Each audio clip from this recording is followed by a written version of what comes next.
గారు చెప్పారు. ఒక్కసారి ముందున్నటువంటి సోదరిమణులు, సోదరులు, సహచరులు, మీడియా మిత్రులు అందరికీ కూడా ఈరోజు అంతర్జాతీయ మహిళా దినోత్సవ శుభాకాంక్షలు. మరి ఈ సంబరాన్ని ఈరోజు గ్రామీణ మహిళలు ఇంత సంబరంగా జరుపుకుంటూ ఉండడం చూస్తే చాలా సంతోషం వేస్తూ ఉన్నారు. సాధిస్తూ రావడం అనేది జరిగింది. ఆ విజయాలను మనం ఈరోజు సంబరంగా జరుపుకునేదానికి మనకు ఒక అవకాశం ఏర్పడుతున్నారు.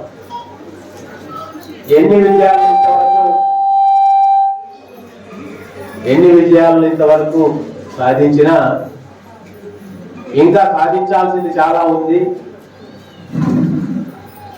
సమానత్వాన్ని కానివ్వండి, అవకాశాలను కానివ్వండి, ఇవన్నింటినీ కూడా అందిపుచ్చుకునే విషయంలో ఇంకా చాలా పోరాటాలు చేయవలసి ఉంది. కాబట్టి అందుకోసం అని చెప్పండి మహిళలను గౌరవించేటువంటి పురుషులు అందరూ కూడా సంకల్పం కూడా తీసుకోవాల్సినటువంటి అవసరం ఉందన్నమాట. అందరూ సంకల్పించాల్సినటువంటి అవసరం కూడా ఉందన్నమాట. అందుకోసం అని చెప్పండి సంబరంతో పాటు మనం సంకల్పాన్ని కూడా గుర్తు చేసుకుంటూ ఈ పండుగ చేసుకుందామని నేను మనవి చేస్తున్నాను.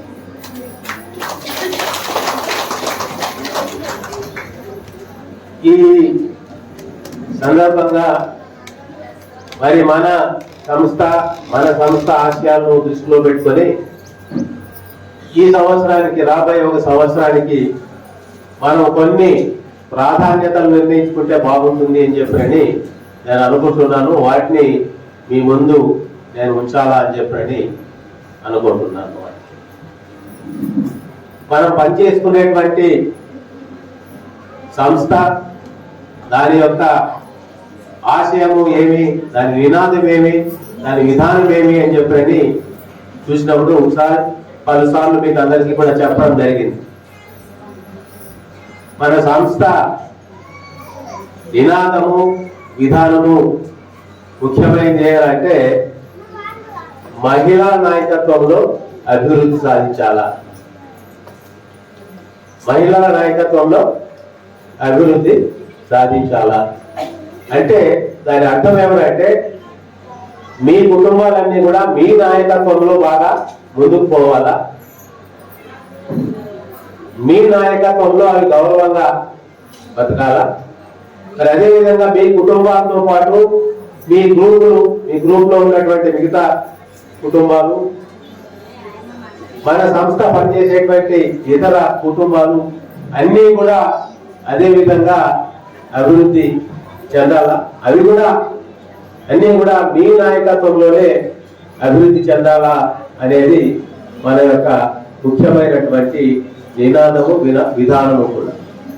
అందుకోసం చెప్పండి మనం ఈరోజు ఏమి సంకల్పం మనం చేసుకోవాలా రాబోయే సంవత్సరానికి ఏం చెప్పినంటే ఒక 2-3 ముఖ్యమైనటువంటి విషయాలు మీ ముందర నేను పెట్టాలా అని చెప్పని అనుకున్నాను. మొదటిగా నేను మీ ముందర పెట్టాలనుకున్నటువంటి సంకల్పం ఏమంటే మనం ప్రకృతి వ్యవసాయం ప్రోత్సహించాలా. ప్రకృతి వ్యవసాయ విధానాల ద్వారా, ప్రకృతి వ్యవసాయ పద్ధతుల ద్వారా మనం మామూలుగా వ్యవసాయంలో వచ్చే ఆదాయం కంటే కనీసం ఒక 60,000 రూపాయలు అదనంగా మనం ఈ సంవత్సరం సంపాదించాలి. ప్రతి కుటుంబం కూడా, ప్రతి కుటుంబానికి ఈరోజు మీకు అదనంగా ఆదాయం 60,000 రావాలంటే మీకు ఇప్పటికే 1,00,000 రూపాయలు వస్తుంటే ఈ సంవత్సరం అది 1,60,000 కావాలి. అందుకు తగిన మార్గాలు, అవకాశాలు ఉన్నాయి. వాటి గురించి మనం మళ్ళీ తీరిగ్గా చర్చ చేసుకోవచ్చు అన్నమాట.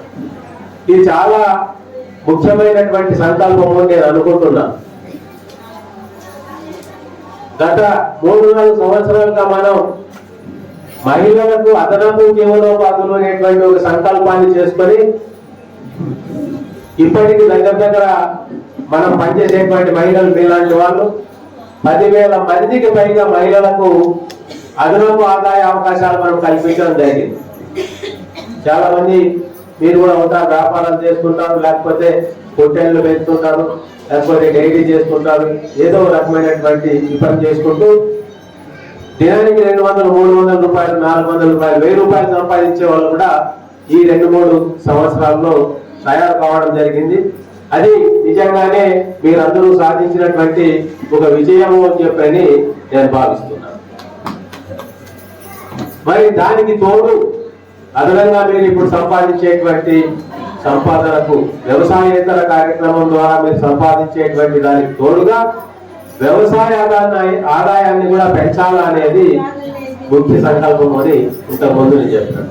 అంటే ఒక పక్క వ్యవసాయంలో కూడా ఆదాయం పెరగాల, మరి ఇంకో పక్క వ్యవసాయేతర ఆదాయం కూడా ప్రతి కుటుంబానికి కూడా ఉండాలా అనేది మన ఉద్దేశము. దాని వైపు మనం తీవ్రంగా ప్రయత్నం చేసి సాధించాలా అనేది ఒక ముఖ్యమైనటువంటి ఉద్దేశం. మరి దీనికి ఏ విధంగా మనం సాధిస్తాము అని చెప్పినట్టే మనం ప్రకృతి వ్యవసాయం వైపు ప్రయత్నం చేస్తున్నాం. ఈ రసాయనాలు వ్యవసాయంలో ఎక్కువైన తర్వాత ఆ రసాయనాల కారణంగా మనం తినేటువంటి తిండి చాలా కలుషితం అయిపోతా ఉంది. దానివల్ల మనకు అనేక జబ్బులు రావడం అనేది జరుగుతుంది. ముఖ్యంగా స్త్రీలకు, పిల్లలకు అందరికంటే ఎక్కువ జబ్బులు ఈ రకమైనటువంటి పోషకాలు లేనటువంటి తిండి వలన వస్తున్నాయి. మరి దాన్ని దృష్టిలో పెట్టుకొని మనం ప్రకృతి వ్యవసాయం ప్రోత్సహిస్తూ ఆ ప్రకృతి వ్యవసాయంలో అనేక నమూనాలను మనం తయారు చేయడం జరిగింది. పెరటి తోటల నుంచి ఎనీ టైం మనీ అని చెప్పని, నిత్యహరిత సేద్యం అని చెప్పని, ఎనీ టైం ఫాటర్ అని, ఇట్లా నానా రకాల పేర్లతో మనం ఈ నమూనాలను తయారు చేసుకోవడం జరిగింది. అవన్నీ కూడా ఆశించిన ఫలితాలు ఇస్తున్నాయి. అయితే ఇప్పుడు మనం ఏం చేయాలంటే మన గ్రూపుల్లో ఉన్నటువంటి మహిళల్లో ఒక 7-8 మందిని మనం నిర్దిష్టంగా ఈ సంవత్సరం ఎంపిక చేయాల్సి ఉంటుంది. ఒక 7-8 మంది శ్రద్ధ ఉన్నటువంటి మహిళలను ఈ కార్యక్రమం కోసం అని చెప్పండి ఎంపిక చేసి ఆ 7-8 మంది మహిళలు కూడా ఈ ప్రకృతి వ్యవసాయ నమూనాలను పాటించేటట్టు చేసి దాని ద్వారా వాళ్లకు అదనంగా 60,000 రూపాయల ఆదాయం రావాలా అని చెప్పి ఆలోచన చేస్తున్నాము. అందరూ అన్నిసార్లు చేయాలంటే మనం చేయలేదు.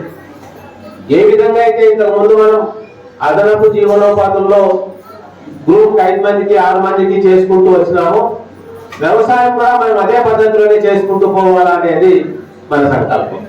మొదటి సంవత్సరం 6, 8, 9 కుటుంబాలు చేసుకుంటారు, తర్వాత సంవత్సరం వీళ్ళు వాళ్ళు చేసుకుంటారు. ఆ విధంగా మనం చేసుకుంటూ పోతే అన్ని కుటుంబాలు కూడా 2-3 సంవత్సరాల్లో మొత్తంగా కవర్ అవుతారు. మరి 2-3 సంవత్సరాలు అయ్యే లోపల ప్రతి కుటుంబానికి కూడా వ్యవసాయ ఆదాయం పెరుగుతుంది, అదేవిధంగా వ్యవసాయేతర ఆదాయం కూడా పెరుగుతుంది. దాంతో పాటు కూడా ఏమవుతుందంటే మనకు ఓ మంచి కలుషితం కానటువంటి ఆహారం మనకు దొరుకుతుంది అన్నమాట. ఇది చాలా ముఖ్యమైనటువంటి విషయం. మరి దీనికి సంబంధించిందే దీనికి పొడిగింపుగా ఇంకొక సంకల్పం మనం చేయాల్సింది ఏమంటే మనం ప్రతి మండలంలోనూ 1-2 ఫార్మర్ ప్రొడ్యూసర్ ఆర్గనైజేషన్స్ అని చెప్పి స్థాపించడం జరిగింది. అంటే రైతులు వాటాదారులుగా ఉన్నటువంటి, రైతులే యజమానులుగా ఉన్నటువంటి వ్యాపార సంస్థలను మనం స్థాపించడం జరిగింది. ఈ రైతుల వ్యాపార సంస్థలు రైతులు వ్యాపారం చేస్తే వచ్చేటువంటి ఆదాయం కూడా వాటాదారులుగా ఉన్నటువంటి రైతులకే అది చెందుతున్నారు. ఆ ఎఫ్పిఓల ద్వారా మనం కొన్ని వ్యాపారాలు చేసుకున్నాం. రైతు అంగళ్ళు ఏం చెప్పినట్టు పెట్టినాం. మనం రైతు అంగళ్ళలో వ్యవసాయ పరికరాలు అమ్ముతున్నాం, విత్తనాలు అమ్ముతున్నాం, వాటితో పాటు ఇంకా ఇప్పుడు కొత్తగా కొన్ని పౌష్టిక పదార్థాలు ఉండేటువంటి ఆహార వస్తువులు కూడా మనం రెడీ టు కుక్ అంటే వండేదానికి సిద్ధంగా ఉండేటువంటి ఆహార వస్తువులు కూడా మనం అందులో పెట్టబోతున్నాం. దాన్ని మనం ఆ షాప్ ను కొంచెం బలంగా పుంజుకునే విధంగా వాటితో లావాదేవీలు మనం చేయవలసి ఉంటుంది అనమాట. అంటే వ్యాపారాలు మనం చేయాల్సి ఉంటుంది. ఇక్కడ బయట కొనే బదులు ఇది మన షాప్ కాబట్టి మనం దాంతో ఎక్కువ లావాదేవీలు చేస్తే ఆ అంగడికి బాగా లాభం రావడం జరుగుతుంది. ఆ అంగడికి వచ్చినటువంటి లాభం వల్ల అది మీకే వస్తుంది అన్నమాట. బోనస్ రూపంలో వస్తుంది, లేకపోతే మీ షేర్ క్యాపిటల్ పెరిగేదాని కారణంగా మళ్ళీ మీకే అది రావడం అనేది కూడా జరుగుతుంది. దాంతో పాటు రైతాంగంతో వ్యాపారం చేయడంతో పాటు మనం ఇంకొకటి కూడా చేయాల్సింది ఏంటంటే మనకు పండినటువంటి పంటను మనం మన ఎఫ్పిఓ ఏదైతే ఉందో దాని ద్వారా మనం అమ్మకాలు చేయాల్సి ఉంటుంది అన్నమాట. మన పంటను వేరుశనగ కానివ్వండి, కందులు కానివ్వండి, లేకపోతే అలసందలు కానివ్వండి, అనుములు కానివ్వండి, పెసులు ఏవైతే కూడా పర్వాలేదు, వేరుశనగ ఏదైతే కూడా పర్వాలేదు, అవి ఎవరో దళారులకు ఇవ్వకుండా, మధ్యవర్తులకు ఇవ్వకుండా, వాళ్ళకి ఇచ్చి నష్టపోకుండా కొంచెం మెరుగైన ధరకు మన ఎఫ్పిఓకి మనం అమ్మితే ఏమవుతుందంటే మన ఎఫ్పిఓ కొంచెం లాభం వస్తుంది. ఎఫ్పిఓకి లాభం వస్తే దాని వల్ల మనం ఎవరైతే అమ్మినారో వాళ్ళకు బోనస్ గా ఇవ్వడం అనేది జరుగుతుంది. అంటే ఇద్దరికి మళ్ళీ మన కుటుంబాలకే దానివల్ల ప్రయోజనం అనేది జరుగుతుంది.